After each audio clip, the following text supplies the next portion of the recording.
আসসালামু আলাইকুম রহমতুল্লাহি ওয়া বারাকাতুহু। প্রিয় ভিউয়ার্স, আশা করি সবাই ভালো আছেন। আজকে যে বিষয় নিয়ে আলোচনা করব সে বিষয় হচ্ছে দলিল যার ভূমি হবে তার। কিন্তু আমি বলবো যে দলিল থাকলেই জমির মালিকানা পাওয়া যাবে না। কোনো কোনো ক্ষেত্রে জমি ছেড়ে দিতে হবে। কি কারণে ছেড়ে দিতে হবে, কেন দলিল থাকলেই মালিকানা পাওয়া যাবে না, এই বিষয়টি নিয়ে বিস্তারিতভাবে আলোচনা করব। তাই ভিডিও না টেনে সম্পূর্ণ ভিডিও দেখার জন্য অনুরোধ রইল। আর ভিডিও দেখার পরে যদি ভালো লাগে, মন চায়, লাইক কমেন্টস করবেন, শেয়ার করবেন। আর আমাদের চ্যানেলটি যদি ভালো লাগে, আমাদের পরিবারের সদস্য হতে চান, চ্যানেলটি সাবস্ক্রাইব করে পাশে থাকা বেল বাটনটা অন করে দিয়ে আমাদের সাথেই থাকুন। প্রিয় ভিউয়ার্স, দলিল থাকলেই জমির মালিকানা না। সরকার একটি আইন পাশ করেছে, ভূমি অপরাধ প্রতিরোধ প্রতিকার আইন 2023, এবং একটি কথা ভাইরাল হয়েছে, দলিল যার ভূমি হবে তার। আমি একমত। প্রচলিত আইনেও বলা হয়েছে দলিল যার ভূমি হবে তার। এখন যে আইন হয়েছে সেটাতেও বলা হয়েছে দলিল যার ভূমি হবে তার। দেশের সবাই বলে দলিল যার ভূমি হবে তার, কিন্তু কিছু কিছু দলিল আছে যেই দলিল থাকলেই মালিকানা পাওয়া যায় না। কোন দলিলে মালিকানা পাওয়া যায় না? আপনি যখন একখণ্ড জমি ক্রয় করেছেন, সেই সম্পত্তির দলিলটি সাব রেজিস্ট্রার অফিস কর্তৃক বৈধ সিল, বৈধ স্বাক্ষর দিয়ে বালাম বইতে এন্ট্রি করে আপনাকে দেওয়া হয়েছে বৈধ দলিল। তারপরেও আপনি মালিক না। কি কারণে মালিক না? যে সম্পত্তিটি আপনি ক্রয় করেছেন, এই সম্পত্তির ধারাবাহিক যে ডকুমেন্টস, সে ধারাবাহিক ডকুমেন্টস নেই। আছে কি? শুধুমাত্র একটি রেকর্ড খতিয়ান আছে, যেটি আপনার নামে ভুলক্রমে হয়েছে, আপনার দাতার নামে ভুলক্রমে হয়েছে। সেই দাতা একটি রেকর্ড খতিয়ান মূল্যে আপনার কাছে বিক্রয় করেছে। আপনি সেই সম্পত্তি ক্রয় করে আপনি দলিল নিয়ে ঘুরে বেড়াচ্ছেন, দখলে যেতে পারতেছেন। ভূমি অপরাধ প্রতিরোধ প্রতিকার আইন 2023-এর 7 ধারায় স্পষ্ট করে বলা আছে 4 শ্রেণীর ব্যক্তিকে উচ্ছেদ করা যাবে না। তো আপনিও তো তার মধ্যে একজন, যে আপনি একটি দলিল পেয়েছেন, একটি রেকর্ড বুনিয়াদে আপনি দলিল পেয়েছেন, আপনাকে সেখান থেকে উচ্ছেদ করা যাবে না। কিন্তু উচ্ছেদ করতে হলে আদালতে যেতে হবে। তো আদালতে গেলে যখন দুই পক্ষকে ডাকবে, দুই পক্ষকে ডাকলে আপনার কাছে যখন দলিল চাইবে, আপনি দলিল দিলেন, দলিলের যে সাপোর্টিং কাগজ, অর্থাৎ দাতা কোন বুনিয়াদে, কোন অধিকারে তিনি এই সম্পত্তিটি বিক্রি করলেন, কিভাবে তিনি ওই জমির মালিকানা পেয়েছিলেন, তখন দাতার দলিল দিতে হবে এবং ওই দলিলের সাথে ধারাবাহিক খতিয়ানগুলিও কিন্তু দিতে হবে।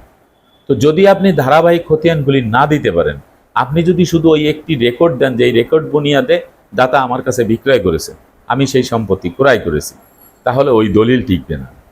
আদালত কর্তৃক কিন্তু জাজমেন্ট দিয়ে দেবে। ভূমি অপরাধ প্রতিরোধ প্রতিকার আইন 2023-এর 7 ধারায় 4 শ্রেণীর ব্যক্তিকে উচ্ছেদ করা যাবে না। একজন হচ্ছে যার নামে এক হাল নাগাদ যে রেকর্ডটি হয়েছে, সেই রেকর্ড যার নামে আছে তাকে উচ্ছেদ করা যাবে না। আবার তিনি মারা যাওয়ার পরে তার ওয়ারিশরা সেই সম্পত্তি ভোগ দখলে থাকলে তাদেরকে উচ্ছেদ করা যাবে না। আবার তারা যদি সম্পত্তি কারোর কাছে বিক্রি করে দেয়, সেখানে একটি দলিল হয়, তাকে উচ্ছেদ করা যাবে না। আবার আদালত কর্তৃক যদি কোনো জাজমেন্ট দেয় কারো পক্ষে, সেই ব্যক্তি যদি দখলে থাকে, তাকে উচ্ছেদ করা যাবে না। দেখুন, এই যে 4 শ্রেণীর ব্যক্তিকে উচ্ছেদ করা যাবে না, এর মধ্যে সবচেয়ে শক্ত হচ্ছে আদালত কর্তৃক যে রায়টি আসছে, সেই রায়টি মোতাবেক যিনি দখলে থাকবেন তাকে উচ্ছেদ করা যাবে না।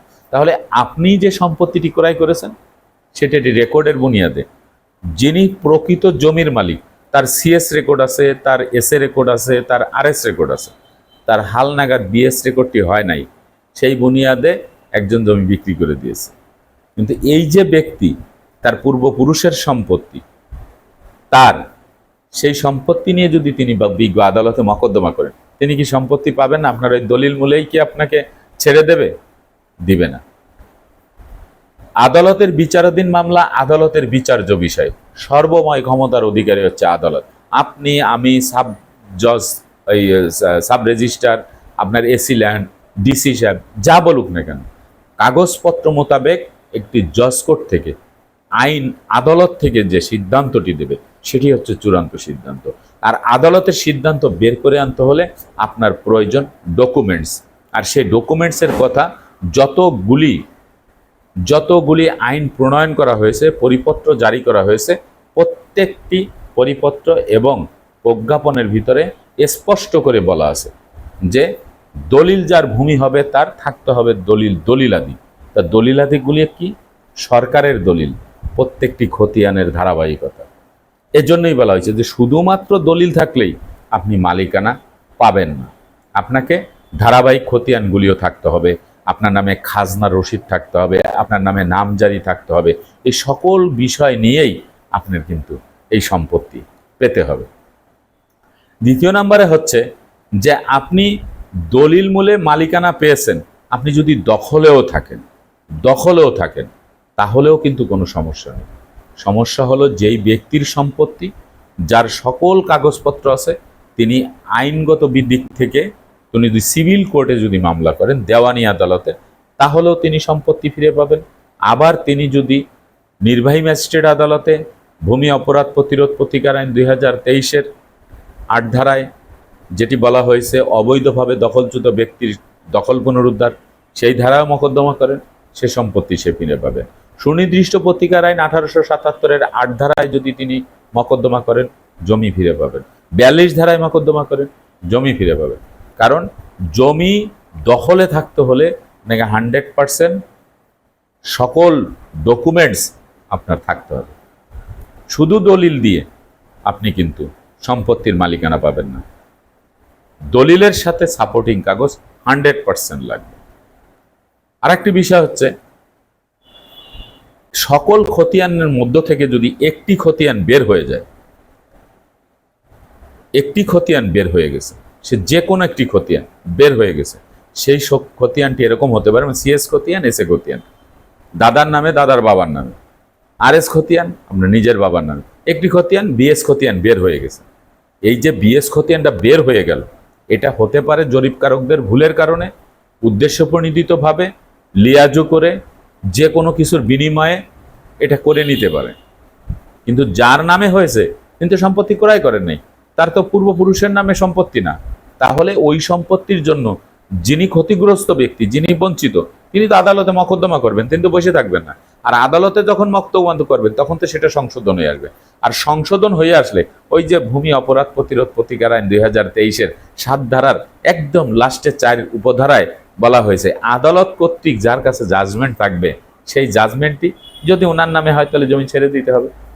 বিষয়টা এরকম ভাবেই যদি আপনি চিন্তা করেন, আপনি যদি বুঝতে পারেন, তাহলে সম্পত্তি ক্রয় করার সময় আপনার সর্বপ্রথমে কাজ হচ্ছে যেই ব্যক্তি সম্পত্তি বিক্রি করতেছে তার বিক্রয় করার অধিকার আছে কিনা, এবং বিক্রয় করার অধিকার থাকলে কোন বুনিয়াদে বিক্রি করতেছে সেই বুনিয়াদটা আপনাকে নিতে হবে। সিএস খতিয়ান থেকে ধারাবাহিক খতিয়ানও আপনার রাখতে হবে, তার সকল বছরের খাজনা দেওয়া আছে কিনা, তার নামে নামজারি করা আছে কিনা, এইগুলি জেনে শুনে বুঝে তারপরে সম্পত্তি ক্রয় করতে হবে। এই জন্যই আমি বলি যে শুধু দলিল থাকলেই কিন্তু আপনি সম্পত্তির মালিকানা পাবেন না। আশা করি বিষয়টি বুঝতে পেরেছেন। আজকের মতো ভিডিও এখানে শেষ করব, আগামীতে দেখা হবে অন্য কোনো ভিডিও নিয়ে। সে পর্যন্ত সবাই ভালো থাকবেন, সুস্থ থাকবেন, আর আমার জন্য দোয়া করবেন। আল্লাহ হাফেজ।